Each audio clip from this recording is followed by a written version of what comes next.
omuntu yenna asobola okusigaliza omwana ku Bulaaya abeera Katondawo. Kawandiike. Omuntu yenna asobola okusuliza ebweru ku Bulaaya abeera Katondawo. Omuntu yenna asobola okuwa ekipapula ku Bulaaya abeera Katondawo. Era buli eyali ampadde ekipapula ku Bulaaya Mukama akuddize war times 100. Kubanga naye nange nagaba ku bipapula. Kubanga naye walina abaakuwa. Kati gwego omutima. Yes. Kubanga omuntu okuwa amannya ge kubanga bwe bakwata naye kisobola omudamejinga. Nze community y'abana Uganda ye yankuza. Community z'abana Uganda ebweru zimbereddewo era eno show njagala taking opportunity kwebaza buli muntu gwe ngenda okujjukira eyambeererawo. Leero zze kwebaza abantu bakuyambe mu communities because olaba okubeera ebweru eyo si kyangu. Nze nagenda ndi mwana muto era nga bwe nakugamba nti mu ssomero obuulingibwa. So bw'oba oli fala oyinza obutafuna mikwano, bw'oba oli mujagujagu ojja funa emikwano, naye si kyangu okumala gafuna mikwano ng'ova mu Africa mu ssomero ng'oli teenager. Nido Kasikimbo oyo yambeeranga sister wange gomanyi omuntu okugirayo emmotoka mu mannya ge nga sente zizo ninga akozesa amannya ge okugirayo emmotoka. Abantu abagirayo abantu emmotoka mu mannya gaabwe yazigirayo emmotoka bantu batono akikolera ekyo. Kinene nnyo ku Bulaaya. Nido Kasikimbo wange muleka n'abaana bange mu nnyumba nengenda nenkola ekiro nengenda nenkola nasigala mu lumu bambi nasulamu nabo oba oluusi nimba nina shift ya misana nasiba n'abaana bange. Ku Bulaaya ebintu omuntu byakukolera wano bye tulabanga ebyalayisa naye ku Bulaaya nga bya bbeeyi kubanga omuntu okusigaliza omwana ekitono ennyo bw'abanga muna Uganda $5 ekitono ennyo kati. Tukwaniriza ku Kasirye Breeders Emitiana wogenda okusanga ennunda y'ente eri ku mulembe n'omutindo omulungi. Ente zaffe enteeketeeke era nga za lulyo omuzungu zayita pedigree mu bika eby'enjawulo omuli Flick View, Hoiste, Frisian, iShare wamu ne Jersey breed ezigenda okuwa amata okutuuka ku liita 36 ne liita 46. Jangu ku faamu yaffe oyiga okulunda ente z'amata osobola okwenogera ku nsimbi. Bw'ogula ente zaffe z'amata ng'era oyize n'okuzirunda ky'oteekamu ky'ofuna. Tukubire ku noti 7586 osobola n'okutugoberera ku YouTube oba TikTok n'osobola okumanya ku byonna ebikwata ku kulunda ente z'amata. Views expressed in the following conversation do not represent the views of this channel. CRUZ exclusive kwetuli ALLANCRUZ gemanya nyongero kwanirizaako yonna gy'osinzidde okubanga ate otulabira. Weebali nnyo weebalire ddala. Ansiima bagamba Omuganda agamba nsiima bwongerwa. Buli muntu abeera eyo n'oddako omukutu gwa CRUZ exclusive n'ogamba ku CRUZ kwe siva. Nyongera okutegeeza nti kinsanyusa kimpa essanyu okitegedde. So nange kwensinzirira neŋŋamba nti mwebeere ddala and tukyagenda mu maaso n'offe n'okubaweereza obulungi obutenkanika. Tuli proudly powered by Kasirye Breeders Emitiana. Nakugamba gw'omulunzi era nsiba nkugamba genda labako ku faamu lambula baleese ente empya baleese ente bagijeyo Brazil ezitowa kilo 100. So Kasirye tatudde ye muntu ali mukuddaabulula ekifaananyi kya farming kyali kyafa naye omusajja mu kulunda ente ate yataddemu obukodyo bungi nnyo. Kwotadde mirembe beddings, curtains, masuuka, duvet, pillowcases byonna mirembe beddings and curtains, mirembe curtains and bedding. Tulina okuba nga ate twekwata Beaver Organic wali Emmengo ku Beaver House. Ogende eyo musawo abakebere abajjanjabe ebintu byonna birenga biri bulungi. Obulamu butambuze bulungi. Totambula butambuzi kuva mu nju genda bugenza. Naddala abantu abakola eddagala lya habo bambi. Eddagala lya habo terina overdose. Bwe baŋŋamba. Baŋŋamba eddagala lya habo terina overdose. So omuntu abajjanjabiza habo nywa paka bw'onaawulira obulungi. Ate era okwo tutaddeko musajja wange 22 bet ekintu akiwaniridde ebbanga lyonna. Ye betting company ya online esinza okulwako. So ladies and gentlemen, why not genda World Cup atandise otuuka ate ekintu kibeere nga tukikwasaganyiriza ddala bulungi nnyo emberebeere maridadi sana ndine Robin to the Kisti gwe ndi naye akubye ka red akubye oba kati ne bagiyita batya oba suit akubye red natekamu ka black munda annange kana kasuti mukwano gwange bamuyita sleeve yakangulira kati leero mbadde awo ninga sina byakwamba ningamba owaayi kanteekemu akasuti kasiiri leero ngende nshapa sitingire wali sleeve yaki your sister no mukwano gwange bamuyita siiri tumuyita siiri ali awo namasuba awo atunga tatunda yakangulira bugulizi atunda engoye akolera oko ham yeyita silicone Nenga, she's one of my best friends. So kambuze omanyi gwe wali oyogere nnyo abaali boogere nnyo oluzungu ku NTV waliwo omuwala gwe nnoonya ani yali akola program nga bagiyita Rendezvous. Who used to do Rendezvous? Ng'akyaza ba celebrities nga NTV yakatandika. Who used to do Rendezvous? Sijjukira yali yakola Rendezvous naye ng'ate njijjukire yo Rendezvous. Yali program. Nene Kazora yagikola. Kazora teyakola ko Rendezvous. Yali kwa NTV wa Rendezvous. Yali kwa NTV. Ko mwana ayogera nnyo oluzungu. Ze nzijjukira ba Susan Nava. Oyo Susan Nava. Susan Nava yali akola login. Yes, for me. Ne yalina oluzungu olulungi. Yalagawo oyo omwana. Recently there's a video I saw that surfaced. I don't know if she's in Uganda, but I believe she used to live in Sweden. So I don't know if she's back. Family abali bagagga. Hey, mwana wa minister yali tata we yali ko minister wa Uganda. Hey. Yeah. So yali omwana yali mu Carolina. Alabika ya.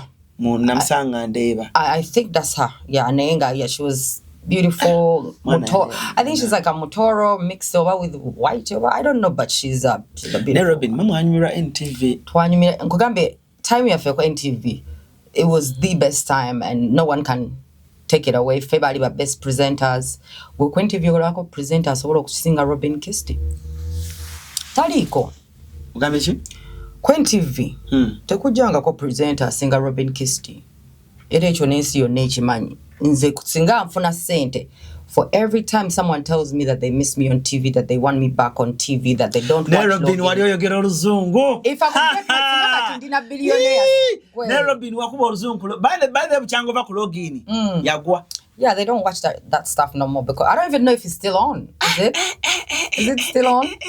By the way, people used to say that login is Robin. Robin wali obinyumisa. Yeah, I'm grateful. But you gave still into login ate login yali brief. Kugamanga nawo oluzungu prime time. Omanyi waliwo bidding amawulire gakavaako. Omanyi waliwo omuntu ayogera oluzungu Robin na nga gwe tolusobola ku speed kwalogera mugamba omanyi abantu bamanyi okuddawo ne bagamba oluzungu si lulimi lwaffe naye mukwano basooka ne bagamba njogera fake accent. Waliwo omuntu ayogera oluzungu nomulaba oti ku TV muga wow. Hi, welcome to NTV. This is Logan. Robin Kisti. Logan ya nyuma. Nibaka akantu kama Login akali. One on one. Ngokola interviews zili very brief. And time with radio and weasel high radio banane bogera radio nayo gero zungu nayo zungu no tujawo. Nibatu ba whiskey di bonna ba interviewinga. Corridor Bello. David amufunako. David osamfunako no. Interviewingangako but aba Mavins when in Nigeria for African Magic Viewers Choice Awards. Yeah, naliko ku red carpet yabo. Wagenda? Yeah, nagenda ko nga ndi mu NTV antwala ya. Yeah, NTV gave me many opportunities. No singa Mavins. Yeah, but Corridor Bello. To a Savage. Tali wo naye kwaliko kano Kadija. Corridor Bello, Don Jazzy Taliko, then yes, then there's this other guy Bayani. Nenga bona ba actors bona Ricardo Banks. Ricardo Banks yeah. Bona ba na interview kwezi ku YouTube ngamba interviewinga. Robin wali ba actors be Nigeria bona basinga nemba interviewinga. By the way abakozi abanyumide ku NTV. Ngamba misinga. Ngabali bakola ebintu ngabiri so brief nenga binyuma. It was you MC Cuts, Douglas, my brother Cuts, Douglas? Cuts, by the way, are introducing him industry, you know. Hey. Yeah. MC Cuts. Yeah. He's the one who gave me my first show. Ngacha inamala manji nyo. Yeah, nga manji. Nenga nange ndiwa kabi. Yeah, or brother wange from day one, like exposed. He introduced me to the life. Yeah, Cuts to interview ne Cuts one day. Oh, you're a legend. What? Honestly, Cuts, yeah, I give him his flowers. King of TV. He's the king of TV because let me tell you, he's given many kids opportunities. Many kids bona bako pako ye. Bona bako pako ye. Ngananga basinga bona bako pako nze. If anyone said, "What's up, guys? In the house, in the building, whatever," I was the pioneer of all those words. But Flavia bali babo kozesa da shia bana bali ngeri kwe but Flavia we babera ku WBS ngane obwo bugambo tebamayinze when I came nedda mukwano no ulida bali tabagamba smanga is Bobby Wine in the house. They never used to say that. They used to say what? They even it was slang ya babwe unze yajireta ku TV in Uganda like it's in the house. Like it's Bobby Wine in house. What's good, guy? What's up, guys? Keep it locked. Keep it locked. Keep it locked. Robin yorimba shia Uza shira gashumba Cliff chatu haire obobo nabo wakopa kunze. I've been their role models, which is okay. Robin, I inspired them. TV presenter chikale yali yakwebuzizako Robin okikola oti anga wakabi. Bonna bali banebuzizako abo ku NTV era bonna nali mbayigirizaako ekyokukola. Abo abali ku NTV nange saabaliko kati besikolangako nabo. But ben nali nkozeeko bonna bali bansabyeko advice nenjibawa because I was the best. Still is the best. I've been her role model since she started NTV.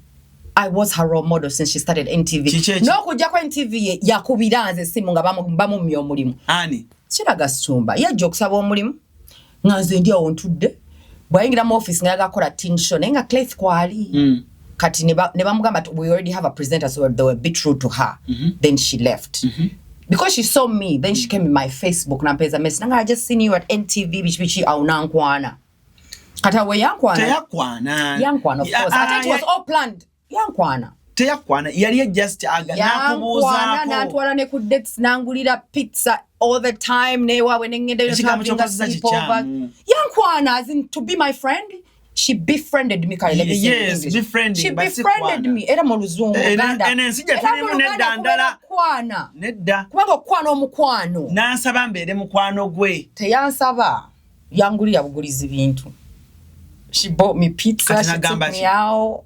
She used to take me to Pizza Connection all the time. We eat lunch. And then I even used to sleep at her house. She used to be my good friend because she's a very talented girl. She's I like her. Good friend? We fell out, obviously, over, girl stuff. Girls are not real. Girlfriends are not real. They're not real. But she used to be a really good friend of mine. But me, I saw her more as someone that I really wanted to nurture because she was very talented at the time. I don't know what happened to her now, but she was very talented. I was the first person to do a reality show on Shila Gashumba. Nebo was a tatawe. Ishtegeza proud. I'm very proud because guess what? That girl is talented.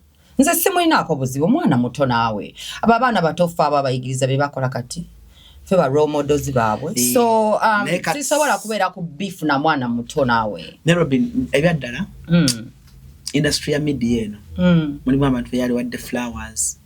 They don't want to give us our flowers. Robin wanyumisa TV nawe mu kiseera kyo kyovola babotula abantu baga Robin Kisti Robin wanyumisa TV yanyumira nange era nebaza NTV mwana bali bakapi ate NTV yeserebe bangaya we ngatuna maja kati no leka nkubulire because there's no NDS but times nakola ku NTV jina video 2015 is when I left NTV. I was getting paid 1.8.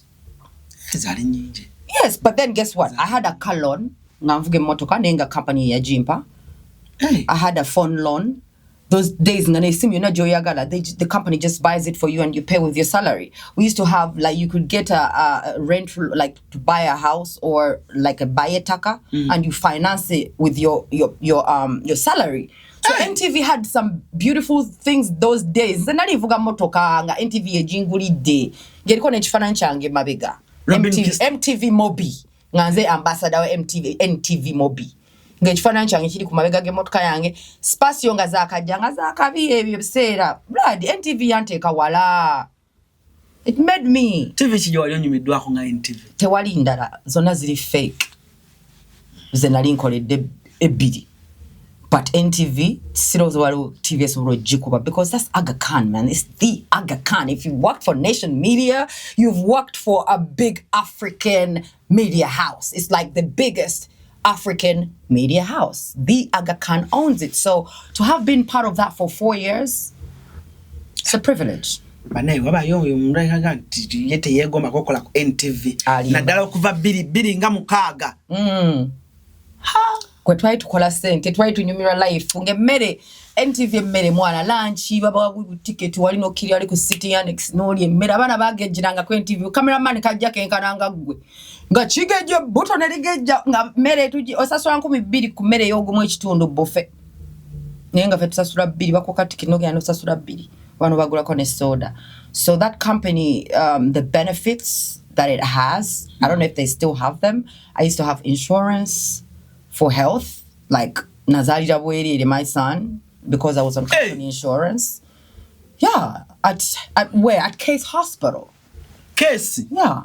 Colors of NTV? Yes, NTV. I had 2 insurances. I had an insurance at NTV and also had Case Hospital insurance because I used to work for them too.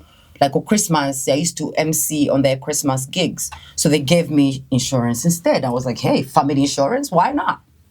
So I had NTV insurance and Case, so I had VIP treatment for free.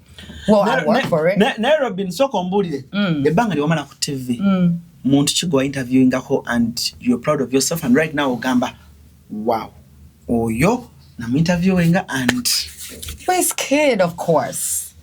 Wizkid, because how was it the first time you interviewed Wizkid? How was he? Yeah. He was cool. How was it? It was so good because we were in the NTV studios. Like he had just come off NTV The Beat on live. Then, because he had come for this Guinness show. It was a private party. Then he came for login right on the side. So I was like just starstruck. But I was married, so I could not even flirt with him. But I was like, yeah, Wizkid. By the way, he's actually down to earth. I was even able to take his hat off while interviewing him. I just grabbed his hat and took it off. I'm like, oh, because the idea like bonobo. So because me, I'm confident and like he's a star. I'm a star. So he was like, Wayne Wonder, also Wayne Wonder. DeMarco. Which other big star have I interviewed? Shaggy, no. I've been an MC at a Shaggy show with Salvador. But which other big star? Oh, actually in America, it wasn't with NTV though. But I interviewed Mario, the American star, the Mario R&B Mario. No, I think so. You should let me love you. Let me be the one to give you air. Oh, yo. I interviewed him courtesy of my friend DJ Six Pack in the US. Muna Uganda na connecting on American stars. Muna Uganda? Bamita DJ Six Pack. Wakabi akola neba American artists. Tabera mu communities abana Uganda. No, era right now abera Miami, abera nabo ba Zoe Dollars, ba Little Flip, abera nabo ba artists. Era kati ya managing Angelina, that girl from Uganda. Niba nanga Angelina naye yankola obi. Ali US kati yo DJ Six Pack. Yava UK. Yeah, I think she's being managed by DJ Six Pack, so she's in America, I think back and forth. Angelina tiyali muyimbi wa UK. Yeah, ali wa UK ne kati ya mu America. Kubanga they manage her. She's trying to break through in the American industry. Kati abantu kati Six Pack tabera mu community z'abana Uganda. Abere yo Miami mu ba star. Amukozi wa Sente aina lebo bajita No Grind No Shine. Kati oyo ne Eddie Kenzo bwe yagendanga yo nga amutegeka. Ngamutegeke Boston. Because waroje baita Mill City Ballroom. So he used to organize sometimes Eddie Kenzo. Mill City Ballroom is like a hall. Lowell, Massachusetts. So ba organizing every so oyo DJ Six Pack yali organizing yeah, mkwano gwa ku Instagram we talk. bambi ojja kumumpa ko naye nga katala kujja Uganda it's my sirowooza kubanga aludde olaba oyo guy yali agenda connecting big trail ku Offset nolimba ne Cardi B nolimba party after party. Yeah, so when Cardi B and Offset were doing bakola gundi mu motoka nga bayimba ko lulimba najiraba mu COVID. Yeah, so kati six pack ananonya trill Trizy naita mba manager nga yagala connecting nga waliwo DJ wamanya yagala okola gundi ne ba Cardi B ne Offset bakole remix ate manager teyalemesa manager wani owa trill what big trill yalemesa trill simanyi bakitegera no kitegeera neze DJ six pack yangamba I talked to that guy the manager I think he thought I was dumb I think he thought that I was like mufere or whatever but he didn't even take me serious but I was about to connect him. What we are losing a step okola ne Cardi B ne Offset. Ba manager bano mu bamanyi. Ne manager nyini atayimba ku industry ya Uganda akulemesa. Like that industry is so shady and dirty and it's a dog eat dog world in that place. Sijari katata ko sikagadde. Yeah, bana ba losing opportunity just wakubaba baku nga omuntu just akutogera. Bakotogera banabwe mu industry ne kati Robin kankubuze talking about bamitani DJ six pack kankubuze lwacha bana Uganda abali e Bulaya abamu bagamba tebagala kubera mu community za bana Uganda abamu bagamba kirungi okubera mu community za bana Uganda kati botulya abo nga ba six pack abatali mu community za bana Uganda olabanga bali waggulu. Yes, bali waggulu botulya mu community za bana Uganda nga bakyali awe bato botunulira abakyala nga bazawedde abali mu community z'abana Uganda juli zawedde nenga balina sente nyingi bevuma abana Uganda era juli zawedde alina sente naye agamba abana Uganda abana Uganda nati mulumu oli agamba community z'abana Uganda mwe tulina okubeera anoli bagamba bw'otaba mu community z'abana Uganda tokulakula lwaki ekintu ekyo ekintu kinsumbuwa mu mutwe. So nze bwe nali nakagende London straight up I don't know where it came from, but it was already a thing. Don't mess with Ugandans. Mwesu nywa bana Uganda. In my mind, I'm like, Anya Gamba. I think it's like it was a thing. Simanya anya ngambo over my sisters over the people we find there. Over work again. Abantu be musanga you. Abana Uganda bari abana Uganda beso nywe. To dealing and abana Uganda. That's the first thing they tell you. And to me, I'm like, I was young, so of course, netwe wala na Uganda. But I was young. So, nze community yaba na Uganda, ye yankuza. Community zaba na Uganda, ebweru, zimbereddewo, ereno show. Njagala taking an opportunity. Kwebaza, buli muntu gwengendo okujjukira. Eyambeerirawo leero zze kwebaza abantu bakuyambe mu communities because olaba okubeera ebweru eyo si kyangu nze nagenda ndi mwana muto era nga bwe nakugamba nti mu ssomero obuulingibwa so bw'oba oli fala oyinza obutafuna mikwano bw'oba oli mujagujagu ojja funa emikwano naye si kyangu okumala gafuna mikwano ng'ova mu Africa mu ssomero ng'oli teenager naye nzijukira omwami bamuyita Frank Mugenyi banyankole bano balaba bantu bagezi nnyo ate bayiribi abanyankole bano bayiribi Frank Mugenyi ono yatuuka ebweru nze simanyi ddi bwe yagendayo neffe twabasangayo ng'alina ne family ye UK. Frank Mugenyi ono ng'alina yaggulawo organization ye nga bagiyita Center for African Development ng'afuna funding okuva mu government ya UK. Okufundinga organization eno nga organization eno eyamba Ugandan families who just came to settle in oshegera naddala kati ffe ba youth so balina youth group twalina youth group nga bagiyita Center for African Development Youth nga buli lwamuka nga alina office awe Micham nga buli lwamukaaga tugenda ne tumeetinga ng'abaana abana Uganda ab'omu community netu rehearsing emizannyo. I used to write scripts. Those days, I think I was about 14, 15. We write scripts, nga tukola dances amaganda, nga tuyine ngoma, nga tuyina ne instrument, nga tuyina ne attire so kati nga group yaffe yo troupe yaffe nga tuzina amaganda, tuzina amagunju byonna nga tubikola. So nga Frank Frank Mujenyi ono nga connecting ku events is going to better, like let's say for example the Wandsworth Council has an event and it's got to do with the minorities, and then they will invite our organization because it is a minority organization. They will invite us, and as a minority organization we will present something as to what do we do every time we meet up, because government webeba was Sente organization mwino balaga chiche mukola. So Frank ya organizing nga aleta abana nga akunganya abana kati ya kuyamba Uganda anti nze nali coordinator weyo group je nkunyumiza gwali coordinator nze yali coordinator waba youth, so kati abana Uganda yes twali bana abana Uganda nga twekunganya fekka abana Uganda nga twekunganya ababera mu Southland kubanga kati eno yali mu Southland wali Southland ni cried on yeyo bichi nze nali mbera tooting yes tooting manyeyo so nze nali mbera tooting kati nayenga youth group eri mu micha nga tubitinga micha kati nga abana bona basinga babera mu Southland abamu nga babera mu North n'ababera mu East nga bajja nga balinya train ne bajja nga twegatta nga tunyumirwa nga omanyi mu emitiza bana Uganda banna mu ebichi nga tunyumirwa, so nayenga bobo vayo bakuwa £5 to eat and transport.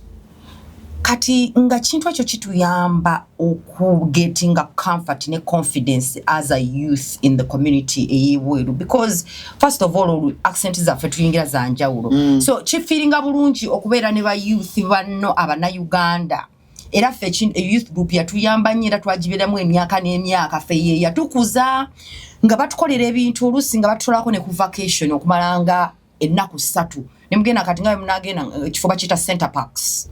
It's like as you can go to Echifonga baina nga it's like it has a park like a tropical park baina slides zibi chine nga waliwo okusula nga munagenda awe wane Uganda nga mugenzi obawa mashida singa bona munagenda ba Queen Elizabeth mugenzi awe in some nature place forests nga waliwo bugundi bamusulamu so nga batwala away on vacation for free just because we're part of that organization nga we perform for white people or we perform at people's weddings, events.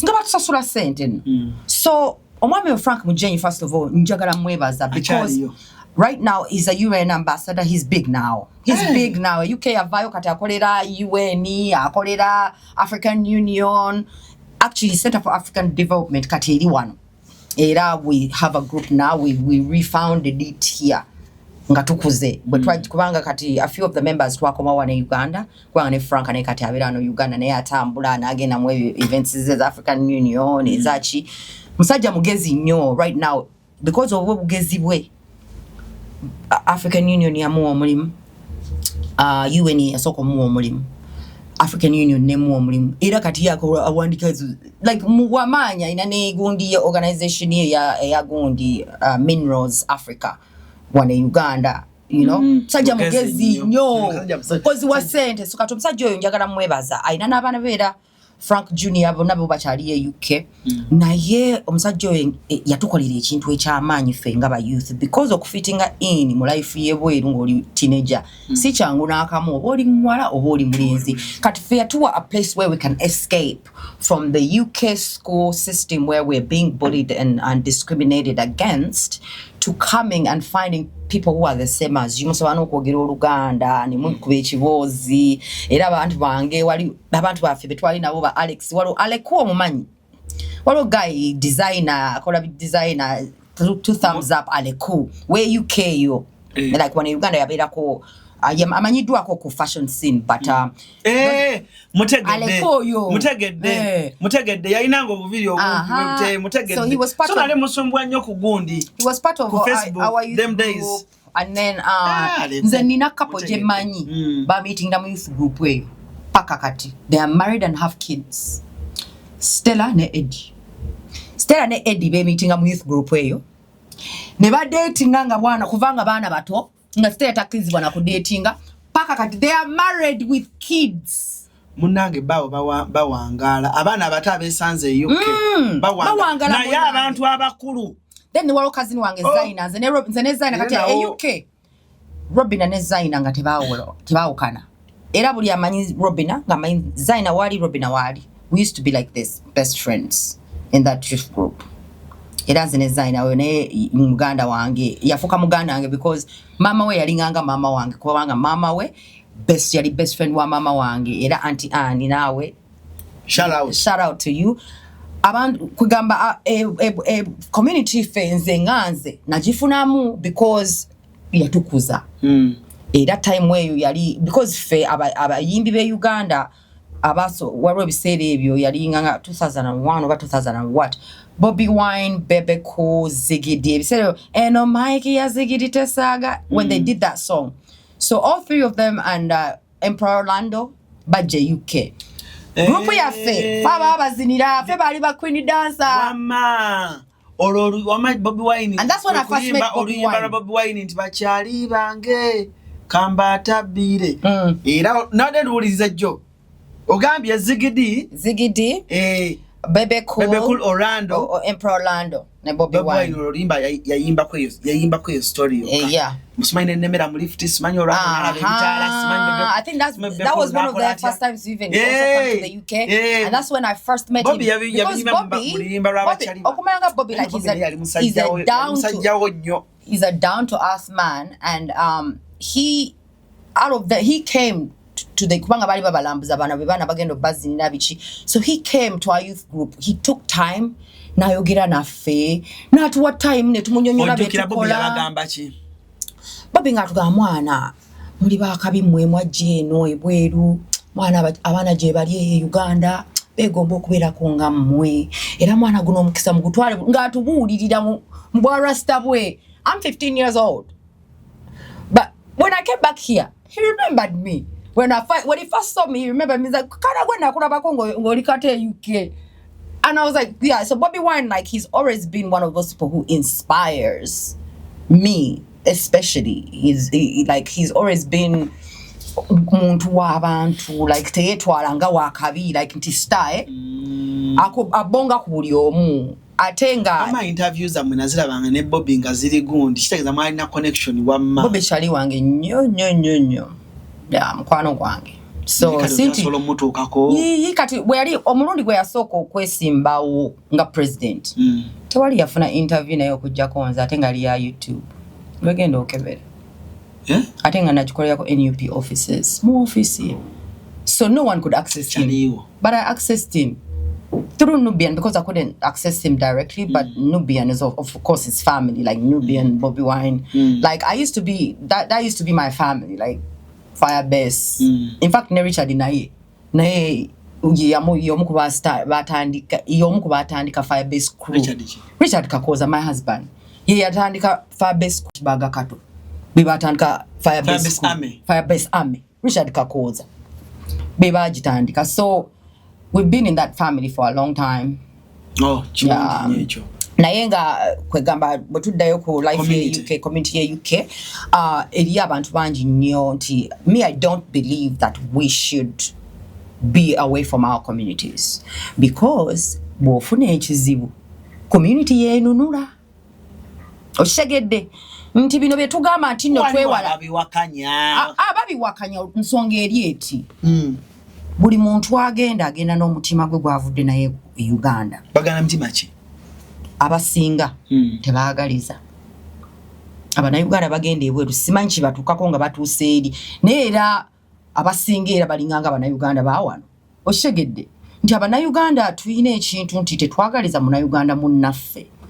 kati ate bw'otuuka eri olinga wafuna ebipapula wayita mu bugubi okufuna ebipapula oba oyagala muna Uganda munno naye ayite mu bugubi okufuna mu bipapula abamu tasobola wadde okuwa advice nti form yino join okufilinga in for asylum this is the address that you can use to okuweereza ebipapula bya asylum omuntu n'atuula nga ali green olusi nga alina family nenga family tesobola mubulira ngeri gy'asobola ku applying for asylum jebiri ebintu yes very much so omuna Uganda chovala nti nabantu bagamba bwe wali abana Uganda kubanga abana Uganda bangi nnyo bagenda abasinga tebagaliza abana Uganda bannaabwe nenze atenga ndaba kisinga atotulemeza emabega mu community yaffe y'abana Uganda ebweru chovala bantu nabasinga we don't succeed tusigala mu depression netuberanga obusente bwe tukola kuweereza no Uganda akobubba because as a community some people don't want to be part of the community but those communities are all we have when we are there nze mama wange abali bamanyi anti Olivia UK mama wange yali muntu w'abantu mu community nze mama wange yagabanga ebipapula bye niba bikoleramu omuntu nakolera mu bipapula bye nakola hours nyingi nnyo mama wange ne bambanja n'omubanja sente batuka okuzza emisolo ng'akola hours abantu abamu bakola empisa embi omuntu akwadde ebipapula byo naye ate n'okola more hours than they told you to do kati omuntu afuna obuzibu nti government ate emusaba mulaga nti yakoze lots of money ate iyo nemubanja instead of kuba joko mukola sente nyingi no kutaxinga so kataxa agenda ku mulinnya lyono kati mama wange ebintu ye yayamba regardless of how bad they are yayambanga era even last before she died I think it was we talked nangamba Robina nze nawanga abantu ebipapula byange ne babikoleramu paka kati government ekyamanja wali omukazi yakolera mu bipapula byange paka government ekyamanja naye era waliwo omukazi yankubidde nanga yagakolera mu bipapula byange nabadde wadde Uganda naye neŋŋamba eno passport nze ngenda ku retiringa ekwatire wali enfuufu ku deski lwaki simuwa ebipapula era n'amuwa naye kati yafa era passport eri kwata nfuufu wa UK. She can't use it. It is useless. It's as useless as a toilet paper. Kubanga yafa. Shegera kati ogera n'okutogera omuntu kubulaya. N'omumma ekipapula. Naye ng'ogenda kufa okirikewo. Kati Olivia teyafa passport n'agirekawo.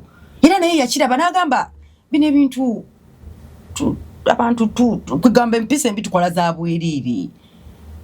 Kambuyambe kubanga tumanya nze leka nkubuli obuyambi bonna bwenfunye ku bweru lwakuba mama wange yali muntu mulungi olimba nze ku London niyo kuba abakyala bangi nnyo abantu era ne mu comment bagenda kujja bali bayita mama wange mami Olivia nga si abazaala naye nga bangi abayita mama wange mami Olivia ku London kwe bali era mbebaza mwenna abave UK ne mujja ne muziika mama wange abantu bali nnyonyi okujja okuziika Princess Olivia mama wange abantu bali bamwagala kubanga naye yali muntu ng'ayagalika ng'ayagala abantu ng'ajja kuyamba nze sijja kubulya abantu bameka basula ku floor yaffe mu ddiiro abasula mu bisenge byaffe nga bavudde Uganda nga mama wange buli omu tugende Olivia bonna basookerawo Olivia ku weekend mami ng'afumba amatooke n'afumba emmere nnyingi abantu ne bava mu mayumba gaabwe tugenze Olivia kulya mmere etali nsasulire ya bwereere nga batuulawo ne banywa nga kimusanyusa because ye chali chimusanyisa okukunganya bana Uganda baje bafilingeko like at home because depression can kill you there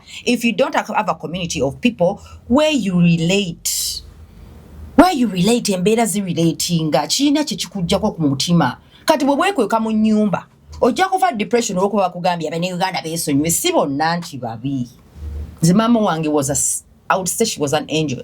I'm not biased because she was my mother, but nze bintu byange mama wange ine bintu byakola nange ninga nayo n'omukazi naye. Olimba. Omutima naruo. Kubulaya. Omutima gwo mulungi nnyo mami. Osukka. Abantu ne bamwogera koze mama wange bali bamuyita mulogo kulanda. Olwokuba yasobola okutwala abaana be batano. Nanga we Olivia mulogo era n'abaana be tabakima ku airport. Olwokuba yasobola okuleeta abaana be batano bonna n'abajja Uganda. Abakazi abasinga bali tebasobola kikola. Okona wonnyo. Bangamba akantu ako kaluma abantu mu community. Kabaluma bana bano bamanyi tebaagaliza. Bakula olesa abaana bo bonna. Bagamba oyo mulogo era akozesa eddagala era asaasi atakola ensaasi. Mama wange bagamba ekyo ky'Olivia kirogo. Bali bamugamba nti mulogo. Kubanga Olivia omanyi kye yabakuba. Anti yabakuba akabadi. Yaleta abaana bana mu myaka ejo ebiri. Buli mu 99 yatwala Sanyu n'atwala Rachel. 2000 n'atata Tabitha ne Robina. Samu yali yagenda naye. Baana batano weddu ku London. Bonna ne bagamba ekyo kiddemu kibikola kitya. Meso kombuli. Mama wange yali w'amaanyi gwe. Waliwo akantu kenjagala ombuli Robin. Sibeera nko mu community. Nenze bwe ngendayo. Abantu bampe ŋŋambo. Bwe ngenza ku Bulaaya. Nga lwaki abantu mu community ez'e Bulaaya waliwo ne family gye mmanyi eri mu America eyo sijja gyogera bamye omusajja yatikka abaana be 6 n'abatwala mu America omulundi gumu omwana n'aŋŋamba kye baakola taata waffe bannange ng'oyinza okugamba oba atusse oba kuzatya toyogerayo tobatisa amannya nedda kapitegedde lwaki abantu mu community kirumanya abantu nedda kyekimu abantu bali kiri nomo omuntu akusingako bwoba nawe oli insecure. But is it so hard? No, it is hard, dear. Okay. Gwasaito agimanyi. Okay, bwekiba like kale gwolumirwa wanga sizizo. Anti kiri bwekiti. Omuntu ow'ennugu toyina kyowetaaga mukola. Obutakwagala. Oyina kukola bukozi kintu kimusinga. Nakuhatinga. Because it's psychology. Let me take it back to mental health. When people project, so when I do something good, or when you do, let me do, when you do something good, alani chinsingako, ngandi wanugu, I will project. Oshegede, orokubanze sichi sobola, nyenda kunafuya, sha. Oyo ba jafunye na bufunyi waliwo musajja yamutereddemu ne sente oyo mukazi musajja anti musajja yamutera mu sente gweda aleme kuwa credit nawe ngomufuna. So because making someone feel small about their achievement makes you feel better about the smallness that you're in. Oshegede, to make someone small is to make yourself feel good because you're already small. You're small in your heart. So when you make someone else feel small, it's because you're already small. We're feeling. Tell him to feeling big. Ajja kumalaga jana. Ku social media. Bo nze. Sisobola genda ku post y'omuntu. Gwe simanyi. Olaba ne bemanyi siba commenting ako. Gwe simanyi ne ngena ne movement oba chi. Nenze banja bajja banvuma. Amanyi lwaki kuba nga ndi celeb. Bakimanyi basinga. Bakimanyi basinza sente. Basinza status, basinza buli kimu. Oshegede, kati balina okunvuma to feel good about themselves because they know they can't reach my level. Oshegede, some of them babeereri nga talina na za kikomando. Naye nga alina eza data ebbiri, ataddeko ka data ka 500 MB. Kati atuddawo trying to fill the void of how sad they are feeling. Emirimu jamu bula. Yeah, oshegede, kati alaba Robin Kisti ali KFC. Ate yeyo gezambu yagamba nze sicha nze temuddamu computer celebo kubanga ekigambo tekikyali mu magezi. Ani yakugamba goli ka celebo. Oli kasiri wena oli katono oli nganga dole yebyayi. So he's mad because I'm eating KFC. I'm a celebrity. So he has to project because everything I'm doing makes him mad. KFC si wa bei nnyo. Exactly. But some people dress up nicely to go to KFC. It's an outing for them. Richard yangamba abantu bekatwe bwagula KFC n'atamuteeka ku status aba asudde ugenda KFC abana bambala n'engoye n'agenda ng'agenze ku KFC sijje it is a outing baku sijje ya maanyi KFC abantu wana Uganda it is a real outing shegedde. So I don't get mad at people who abuse me anymore. Oshegedde. So kati ekimu n'abantu bebweru nti olwokuba ye tasobola abamu olwokuba ye tasobola kuleeta baana be ate nga ayagala obbaleeta bw'alaba abaleese instead of congratulating they hate instead. Awandike Francis ogambe nti abantu b'ebulaya abamu instead of congratulating they hate instead. But guess what, the more you hate the more your blessings go away. You be happy for that person, one day you also be happy. Robin walaba ku bantu abanyiivu nga Olivia alesa abaana be nga n'obo bayitako nze mama wange bamwetikka ate nze yasembayo okujjawo nga ffenna bataano bwe tuli wali yabayogerera Olivia naye Olivia ali w'amaanyi ku UK kuli be bakazi abaali ab'amaanyi wadde yafa mangu bambi ne mukufa kwe ate bye yaleka akoze Uganda abamu bakyali UK bamaze emyaka egisinga ye tebabikolanga mufu. Kati nnugu ng'evaawa eva ku buli omu alina amaanyi ge n'amagezi ge. Olivia yali mugezi yali abaatisa abamu balileze tebagala kuba kyeyo tebagala sangula bakadde tebagala labirira balalu bagala kola buli mu bwa professional obuba wa dollar entono per hour. Waliwo abantu abamu ngayagala kola corporate job tayagala kola dirty jobs za bakadde naye nga kali mukakola kamusasula $10 an hour naye ng'omukadde kusasula $15 an hour over 20. Nego yagala kubeera mu masuuti okola $12 an hour. Toyagala kukola data job mutoyagala longosa bubina bwa bakadde. Ffe twabulongosa ddia. Nze katika nkubulye ku myaka 18 nali nkola mu Zara. Zara batunda ngoye. UK. London. Nasoka kola mu Manchester, nenkola ne mu Covent Garden. N'ebiseera ebyo nga nkola paundi 12 omwezi. Nchapa. Ngosula wa mama. Ngambera wa mama sasula rent. Oshegedde. So nze mama wange nakula naye. Nga yali tunai. Yali mukozi. Nabangambe eranda ni n'abazadde bamba soma no tandiko kokolanga atandiko kusaba. Kati ekyo kyenkugamba nti UK bogendayo the like omanyirawo nti nno wadde oli wammwe. Si UK yoka ebweru. Wadde oli wa maama wo, ozze wa maama wo bataatawo. Mukwano basobola okugoba out on the snow above 18. They can tell you bye if you're not contributing. Genda wesuze. They can kick you out. Because eri ebweru buli omu you have to contribute. Nebo batosasula rent wakili sasula bill wem. Era abaana nebo banga azaliddwa eri. Bambi bo baweza 18 nga bachabeere waka. Bazadde babagamba at least pay your bill, pay a bill. Pay the water bill, pay the gas bill.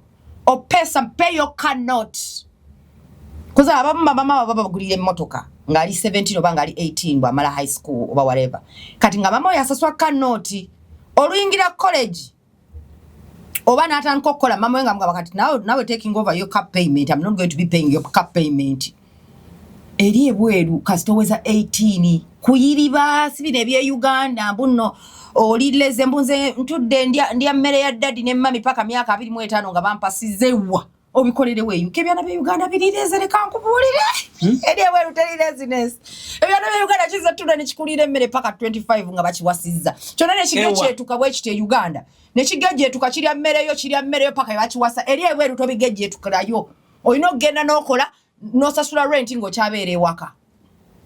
You have to pay rent because you are an adult now. Because the minute you get your social security number to work or your NI to work, then you're officially an adult. And being an adult means paying bills and what? Ne muri mabazadde abatasaga bafulumya abaana nagamba olimbo jazo jagendo. Kati nonze ninagwe mmanyi mama we yamuleta najanga mukulu najja. Waita omwezi gumu namgoba. Musino.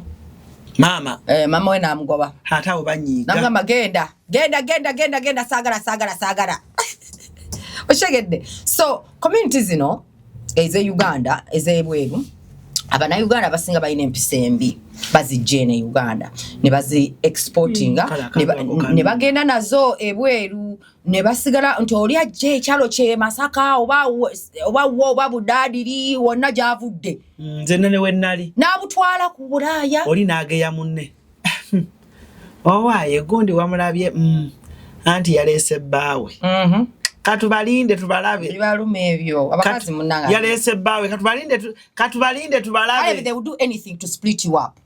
Wakili bajja mwetega baawo bali abakazi bebweru tebalina basajja nti abasajja babula Robin owayiriza nnyo naawe abasajja bebweru babula abakazi fa abasinga obungi abasajja babula oleta ka boyfriend kongo omukazi yaketeze data akatega sente mwabe Canada musaaga owange temujja musobola ngepanka nnyo atali na celebu ye mukazi bwe so lindako Robin nawo ino lugambo lwa community nyuma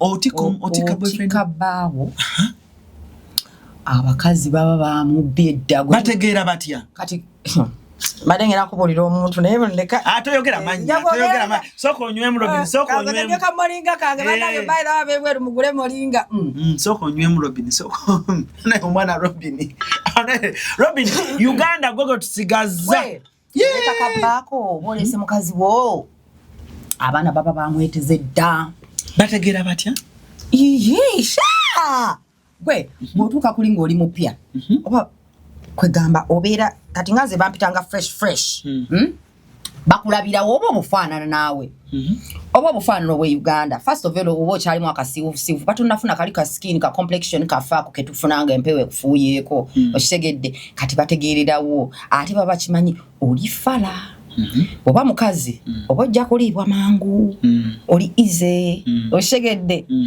kati omusajja oba muvubuka ozze abakazi bamanyi we oyagala sente of course bakutega sente bino wetu temupata kwanga babero parties abana Uganda nti community parties oba mugezeko ku nyumba yoli waliwo house party ejibe meeting ilo geze ku house party ogena ono yazze brother wagundi yazze bambi brother we no mulungi kumbe brother aina mukazi we kugambye she would do anything. Come on, give me your brother's number.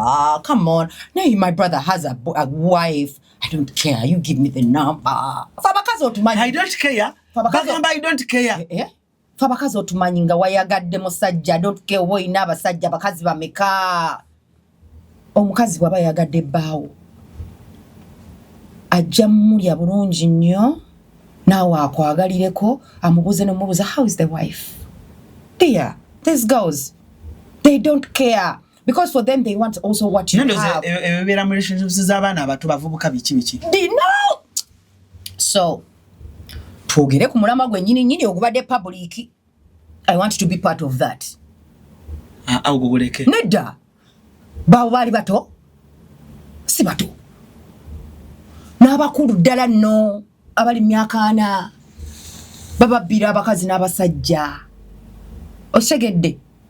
So ebweru basobola otwala omusajja w'emyaka 4 dia kata abeere ng'anyirirako bamututte dda ate abasajja beerya abakulu olusi totegeera beerabirira n'akuba kijjiini n'akuba kisiniika ekirevu n'akitintinga n'atambula bugalubindi n'asalawo kano n'akuba perfume bawumanizer n'akuyitako nga yenna awunyanga ava mu nnyonyi oba omanye dda twagamba omusajja ava mu nnyonyi oba omuzungu n'akuyitako ng'alinganga omuzungu yenna amata n'ogamba bannange ekisajja anti kata bawo omuntu waba tagenda mu community z'Abannayuganda ku celebrity nasimanyi party za biki dia bamweteze dda bamwetegera wa social media kasabera ku social media n'ennamba nsobola ogifuna ennamba ogifuna era omusajja wo alina okubeera nga ayimanyi kye bayita loyalty which most people don't have.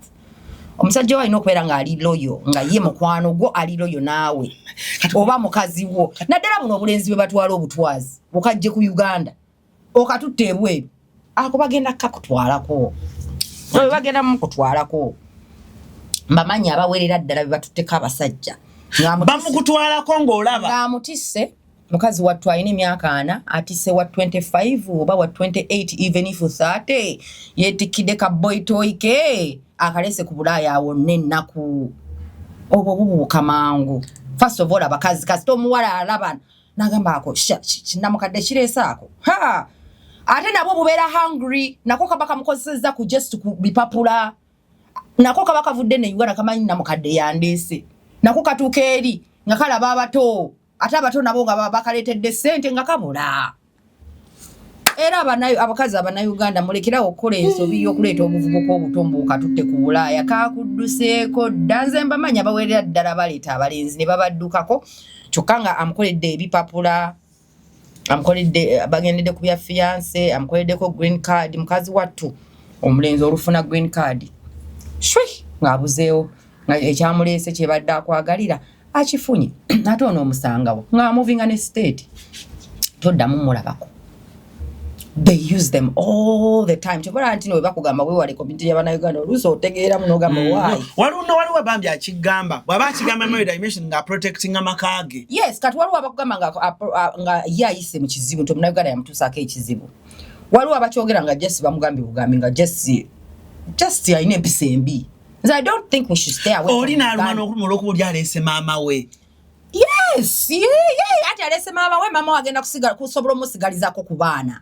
Choka ya inotwala babe mu dekeya n'amuloopa nti mu nju eyo mulimu akola irigale alabirira abaana irigale talina license alabirira abaana kugenda banga government ezze ayya Abannayuganda babikola omanyi nti Omunnayuganda akwata essimu n'akubira home office oba si gundi USCIS n'akubira n'agamba nti nono ali wano irigale mujjemu mufune babikola eki akwata essimu n'agamba ono taina bipapula akolya bipapula bya gundi kolya mulimu gundi ne gundi mujje mu mukime kati kambuze namutikisa kambuze nga bonziramu omuntu akubira home office ejje ku nyumba ya Robin Kist etwale brother wa Robin Kist baba Robin Kist nga tanafuna mpapula aba alidde mmere ye aba aina kyagende uwe namusaba aba ina amusaba za train amusaba za basi amusaba za rent chichi abeera mulogo because omuntu alemesa omuntu ebweru